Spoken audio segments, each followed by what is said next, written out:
Pakistan cricket team के कप्तान बाबर आजम 61 टी20 international मैचों में टीम पाकिस्तान की नुमाइंदगी कर चुके हैं, जहां वो 2204 रन 46.89 की औसत से बनाने का एजाज़ रखते हैं। 130 उनका स्ट्राइक रेट और 122 उनका बेहतरीन स्कोर।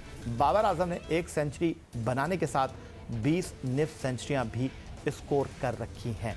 और उसके बाद रिजवान की बात करूं तो उन्होंने 43 मैचों में 1065 रन किए हैं, एक सेंचुरी 8 निफ सेंचुरियों के साथ। फिर फ़खर जमान है जिनको बाद में टिकट मिला, 53 टी20 मैचों में 1021 रन, 5 उनकी जो है यहाँ पर निफ सेंचुरियाँ हैं। हैदर अली ने 15 मैचों में नॉट आउट 66 बेहतरीन स्कोर के साथ 256 रन बनाए हैं। आसिफ अली 29 टी20 मैचों में 344 रन और सरफराज अहमद जिनके नाम कुराए फार निकला 60 मैचों में 812 रन उनके क्रेडिट पर हैं। ऑलराउंडर्स टीम में जो शामिल हैं उनकी कारकर्दगी का भी एक जायज़ा ले लेते हैं। क्या उनकी परफॉर्मेंस रही है बैनुल अक़वामी क्रिकेट में। शुएब मलिक साहब के 116 मैचों में 2335 रन हैं, उसके साथ 28 विकटें हैं। मोहम्मद हफीज़ साहब के 113 मैचों में 2429 रन हैं, 60 विकटें हैं। शादाब खान के 53 मैचों में 226 रन है, 58 विकटें हैं। इमाद वसीम के 52 मैचों में 51 विकटें, 328 रन। नवाज़ के 24 मैचों में 70 रन और 20 विकटें। और वसीम के 4 मैचों में 1 रन और 2 विकटें। फिर फास्ट बॉलर की अगर हम यहाँ पर बात कर लेते हैं, जो फास्ट बॉलर हमारे साथ इस वर्ल्ड कप में मौजूद हैं, उनकी कारकर्दगी का जायज़ा लें तो बैनुल अक़वामी क्रिकेट में टी20 क्रिकेट में उनकी परफॉर्मेंस 23 मैचों में 28 विकटें हारिस रऊफ़ ने हासिल कर रखी हैं, 8.94 उनका इकॉनमी रेट। उसके बाद अगर हम बात करते हैं तो हसन अली हैं, 41 मैचों में 52 विकटें, 8.29 उनका इकॉनमी रेट है। उसके अलावा जो हमारे फास्ट बॉलिंग अटैक में शाहीन शाह अफरीदी एक्सपीरियंस बॉलर हैं, 30 मैचों में 32 विकटें और उनका जो इकॉनमी रेट है वो जनाब 7.4 है। उसके बाद वर्ल्ड कप के 15 रुकनी स्क्वाड में 3 ऐसे खिलाड़ी हैं जो कि यूएई में क्रिकेट नहीं खेले, और वो खिलाड़ी कौन से हैं जनाब? वो खिलाड़ी हैं हैदर अली, वसीम एंड हारिस रऊफ़। अब्दुल रऊफ़ साहब को ऑन बोर्ड ले लेते हैं। अब्दुल रऊफ़ साहब किस तरह देख रहे हैं, क्या ये तजुर्बेकार स्क्वाड है आपकी नज़र में? क्या इनके आदादो शुमार इस टीम को बैक करते हुए आपको दिखाई दे रहे हैं? देखिए, बेसिकली कागज़ पर तो स्ट्रॉन्ग नज़र आते हैं, मगर असल में चीज़ ये होती है कि जब आप किसी भी बड़े मैच पर जाते हैं तो जो आपका बैट्समैन होते हैं वो उस पोजीशन पर परफॉर्म कर रहे होते हैं या नहीं कर रहे होते। क्योंकि इस टीम में मेरा ख्याल है कि जो ओपनर्स हैं वो बहुत ज़्यादा उन्होंने इंक्लूड किए हुए हैं, और ओपनर्स का यही होता है कि जब तक उनको आप उनके नंबर पर एडजस्ट नहीं करेंगे, उससे आप नीचे वाले नंबरों पर उसी तरह आप बैटिंग नहीं करवा सकते।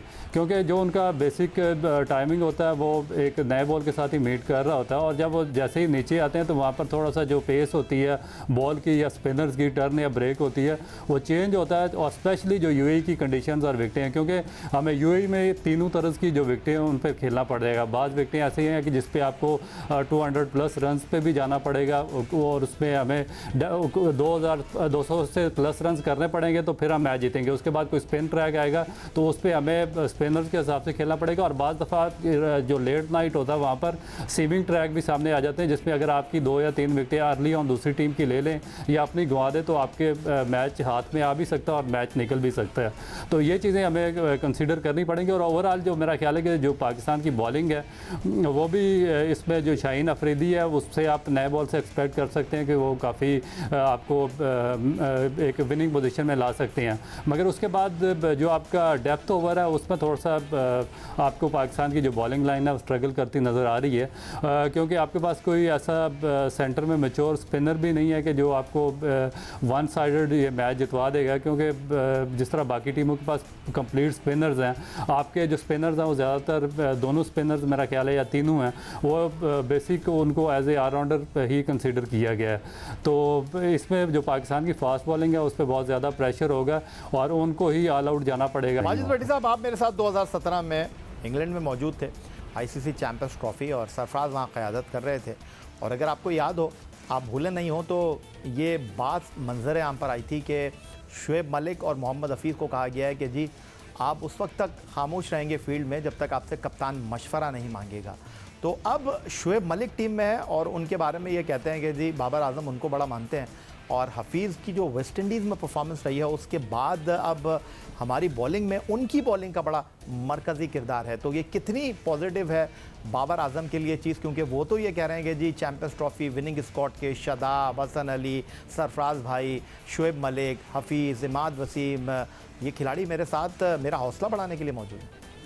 देखिए यही है 2017 में जिस वाक़े का आप जिक्र कर रहे हैं, जब टीम पाकिस्तान से रवाना हुई थी तो शहरियार खान साहब और नजम सेठी साहब इन्होंने टीम मैनेजमेंट के साथ जो मीटिंग की थी, मिकी आर्थर भी उस मीटिंग में थे, उसमें ये कह दिया गया था शुएब मलिक और मोहम्मद हफीज़ को कि अगर सरफराज आपसे पूछना चाहें तो पूछ सकते हैं, आपने खुद जाके कप्तान पर इन्फ्लुएंस नहीं करना।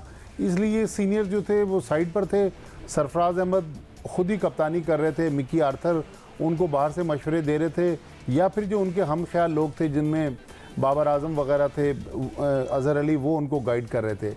लेकिन अब देखें 2021 में सिचुएशन डिफरेंट है। पिछले साल अगर 2020 का साल ले लें, पूरे साल कोशिश करते रहे बाबर आजम कि किसी तरीके से शुएब मलिक टीम में आए, लेकिन सिलेक्शन कमेटी और जो टीम मैनेजमेंट थी जिसमें मिसबाह उल हक हेड कोच थे वो पेश थे, उन्होंने बहुत रेजिस्ट किया। शुएब मलिक को इंग्लैंड की सीरीज़ के बाद पाकिस्तान टीम में तकरीबन वो 8-9 महीने तक आ नहीं सके। लेकिन मेरा ख्याल में अच्छा हुआ कि कप्तान की बात मानी गई है। हफीज़ भी बॉलिंग में जो पाकिस्तान ने आखिरी T20 जीता वेस्ट इंडीज़ में, उसमें मैन ऑफ द मैच थे। तो मेरे ख्याल में अब कप्तान को उनकी मर्ज़ी की टीम मिल गई।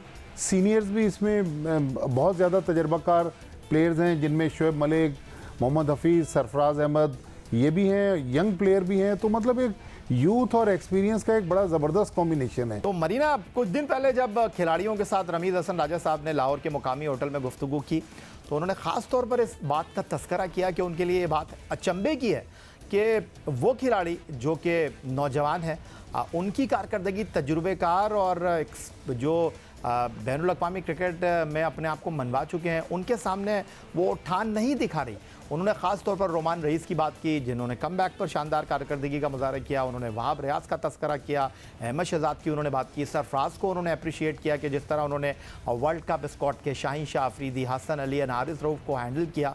आप तो वहाँ पर हर मैच को कॉम बॉक्स में बैठकर देख रही थी। क्या आपके लिए ये बात हैरान कुन नहीं है कि जो खिलाड़ी हमारे वर्ल्ड कप के थे वो स्ट्रगल कर रहे थे और उसकी वजह से ही टीम में 4 तब्दीलियां भी हुई? देखिए ऑब्वियसली है, लेकिन आप थोड़ा सा ये चीज़ भी माइंड में रखेंगे, जब वर्ल्ड कप का स्क्वाड अनाउंस हुआ तब उसमें चेंजेस की कोई सच बात भी नहीं हो रही थी। न्यूजीलैंड का टूर जो है, इंग्लैंड का टूर कैंसिल हुआ, उसके बाद ये बात की गई कि नेशनल T20 सारे प्लेयर्स खेलेंगे और उसमें से जो परफॉर्मेंस। वैसे मरीना, मैं खता कलामी की माजरत चाहूँगा आपसे। जिस तारीख को वर्ल्ड कप के लिए टीम अनाउंस हुई थी 6 सितंबर 2021 को, चीफ सिलेक्टर मोहम्मद वसीम ने, उसके अगले लम्हे से ये बात ज़बान ज़दे आम थी कि भाई ये टीम नहीं चलेगी, इसमें तब्दीलियां होंगी। और उन लोगों में मैं भी शामिल था और मैंने कहा था 2 से 3 तब्दीलियां होंगी।